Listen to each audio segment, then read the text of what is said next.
So here we are back again for part 2 of reviewing descents of the Grand Couloir in Courchevel. This is 150 Days of Winter. You get this view. It's been an incredible day. Thank you all for everybody.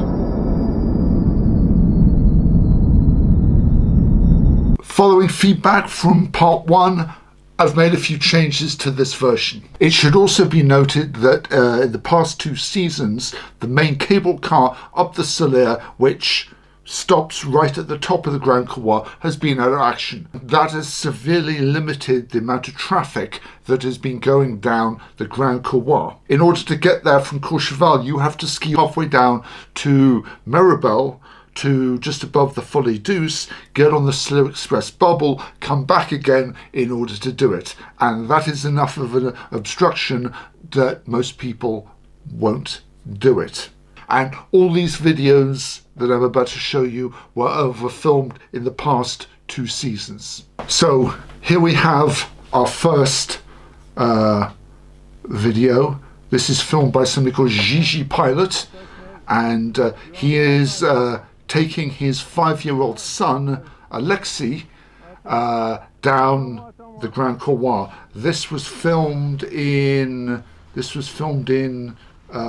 March of this year, but judging by it, it was probably filmed in late March. As you can see, originally they're going down the path, which looks in amazing condition, but you can see there's a load of snow on it. This 5-year-old kid is really holding his own. You know, he's got his snowplow on, which is, you know, what you need to do.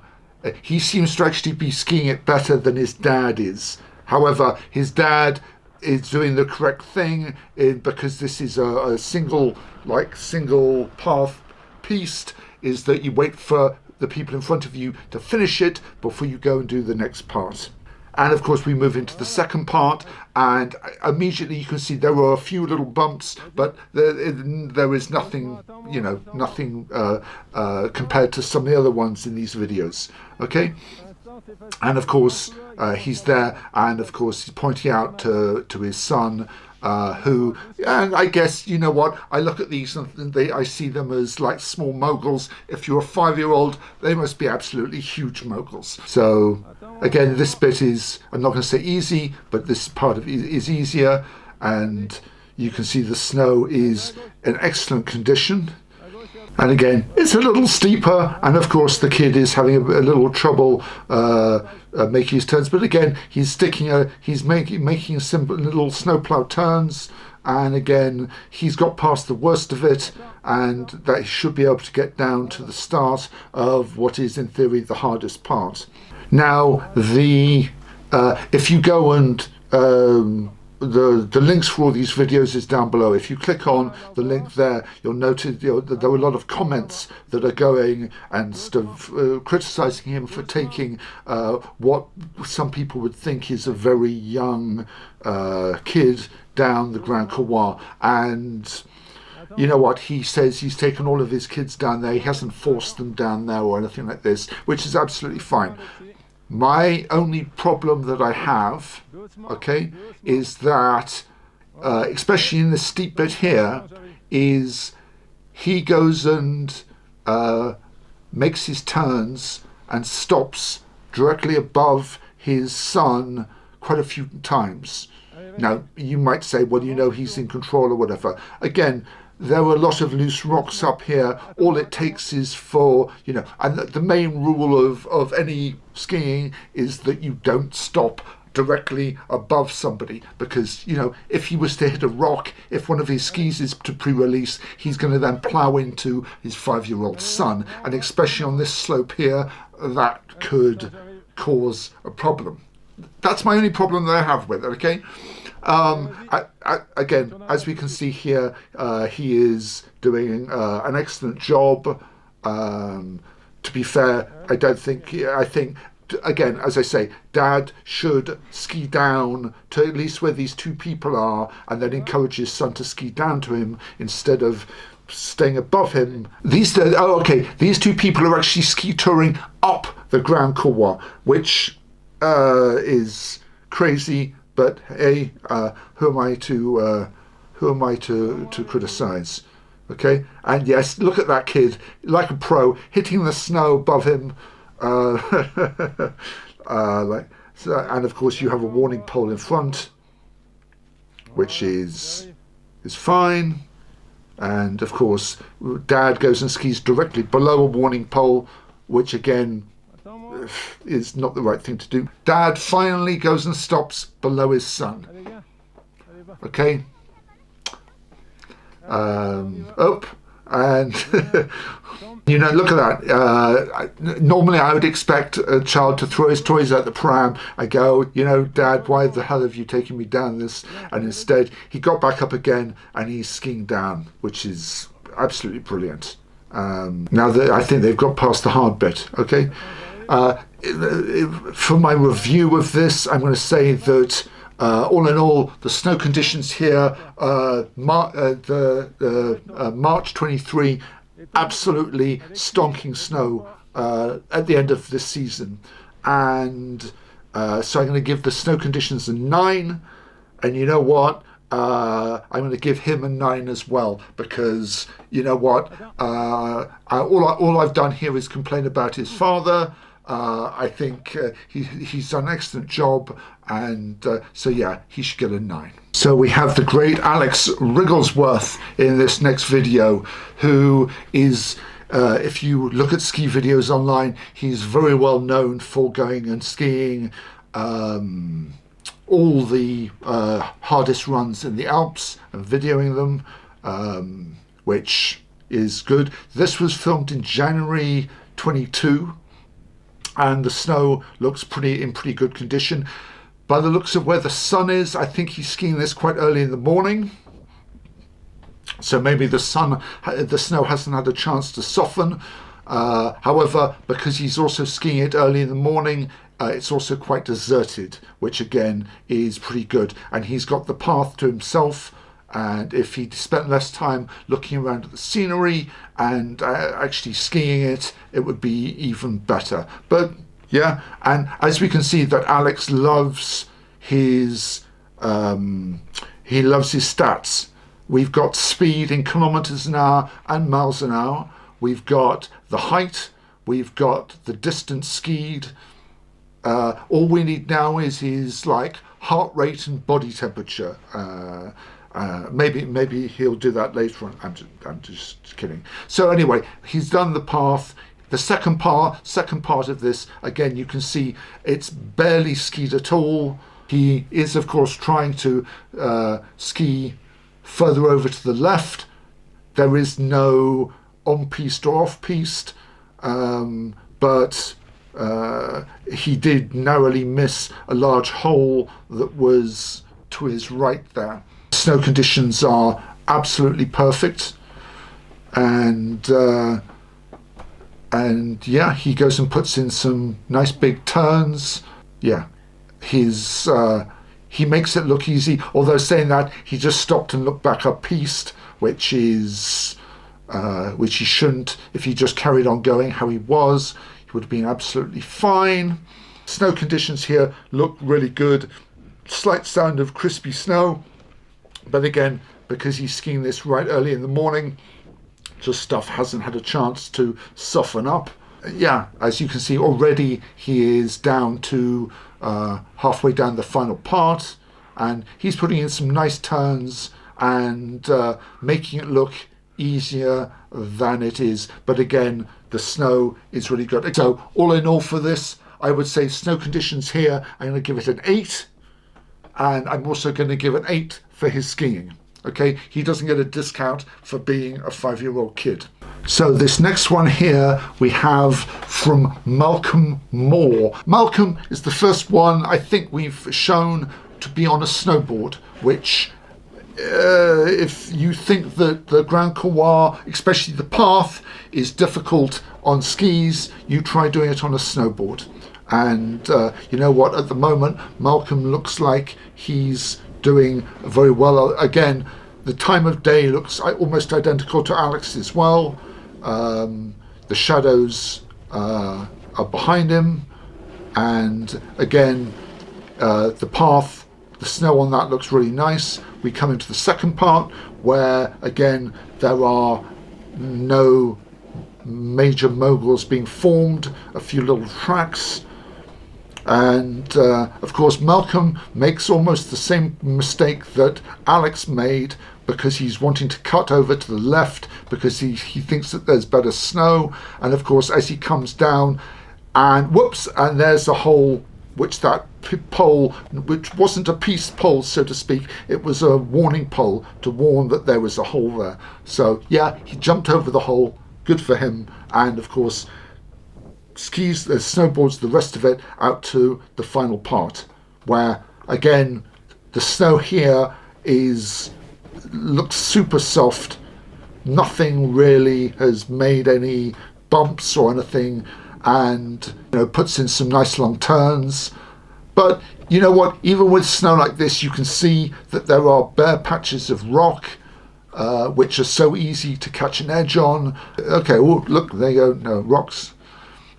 So even with this, I'm going to say again, because filmed exactly the same time that Alex did his, I'm going to give snow conditions an 8 again. And you know what? Because he did it on a board, I'm going to give him a 9, because we got to be nice to snowboarders, don't we? This next run is on a channel by the names of Lillian Run. I have no idea what the name of this guy is. However, this is again, we have a long list of things of how not to ski the Grand Couloir. So as we start off here, and immediately you can already see in front of him there are about 4 people in front of him on the path. And you know what, the French aren't very good at queuing, and so he's going to join them coming down here, which personally I would have given especially the guy in the red jacket in front, I would have given him a bit more space. The path there are steps now built into it because so many people have skied it. Right behind him there is someone following him as well. Again, you know what, this is why I say to people, if you can get past the path, the rest of it is like a absolute breeze. In this case, not so much. This was filmed in March 23, and I have a feeling, looking at the snow conditions, this was maybe filmed at the beginning of March. When I say it was posted in March, I think probably at the beginning of March, again when the snow was still quite hard. And as you can see here, that there's basically a bottleneck, which is of course waiting for this guy ahead to actually get going. When snow conditions are like this at the beginning of this year, the snow conditions in Courchevel were absolutely rock hard. And so if you think that normal pistes are rock hard, then going down a couloir, it's also going to be rock hard. Okay, that's again just my anyway. Finally, he has now finished the path, which is good, and of course, unfortunately, he's then greeted by a massive piste full of very icy moguls, which I wouldn't wish on anybody, really. However, the one plus side is that he might, if he carries on skiing, yes, he's going to get in front of the guy in red and possibly give himself a little bit of space. This second part, which, again, very little snow on it, very bare, and doing his best to... Oh, and now he's come to another patch, and not only moguls, but also warning poles all over the place. It's it's just, look, yeah, he's getting his tips caught in the back of bumps, and and I think this best sums it up completely. He basically goes and says, which is in translation, "Oh God, it's a wall." Which I think this perfectly sums it up. This is like icy bumps with rocks all over the place, and really off-putting to do this. If you're out skiing and the snow pistes, which are like bashed and everything, are hard and difficult to ski, the last thing you want to do is say, hey, I want to go and ski the Grand Couloir. Well, only if you're slightly bonkers. But because again, this guy is getting stuck up on bumps, which is we're finally getting to the point where it's starting to flatten out a little bit. I say that, of course, because there was still a lot of exposed rocks, and we now have the remainder of the couloir, which he can now ski with relative ease. For this, snow conditions are a 4 at best, and I'm going to give him a 7 for skiing that. You know what? He didn't fall, and those snow conditions make it very difficult to try and ski well. And you know what as well? He posted the video. So anyway, good for you, Jillian. We have our next video from a gentleman named Murray Fox. He skied this at the beginning of February, when January, February of this season, we had very little fresh snow falling. Wow. Looking at this, he is doing this in the morning because looking at where the shadows are, and he is deciding to go for it, which, you know what, good for him, albeit I personally would have maybe taken it a tiny bit easier on that path because he almost did stack it. Yes, but he's done the path, and now we get to the second part, which is the icy moguls. On his Rossi skis, he is having a go, and he seems to be doing very well. I think there was such a point that very few people went and skied it, and immediately he's noticed when he got to that point that he's got many rocks and holes in front of him, which he should be very careful with. There's one. But anyway, he's now got past the rocks and the holes. He's edging very well, and actually, as you can see here, unlike very many people, heads to the right hand side of the piece to go down. He's got 500 meters left to go on that pole, and he drops in, and we can see a few people below him. But of course, you know what, he is putting in some turns and taking off the top layer of snow, which is doing very well. Watch out for those marker poles. They mean that they're rocks. Oh, there we go. Rock, rock, rock. And of course he's got past the hardest bit, and he's now just got, I'm going to say flat, but it's not flat at all. And again, skiing this in a grand total of 3 minutes, which is incredibly impressive. Again, considering the conditions that he was on. Okay, I'm gonna basically give him snow conditions over 4 again, but I'm going to give him an 8 for his skiing, which is I should have possibly given him more for his skiing because he skied that very well. So that was my latest review of 5 people coming down the Grand Couloir. If you have any comments, if you'd like to add anything, please do so below. If you want to subscribe to this channel or click a like, all would be greatly appreciated. And on that, I will see you all in the next video. Ciao.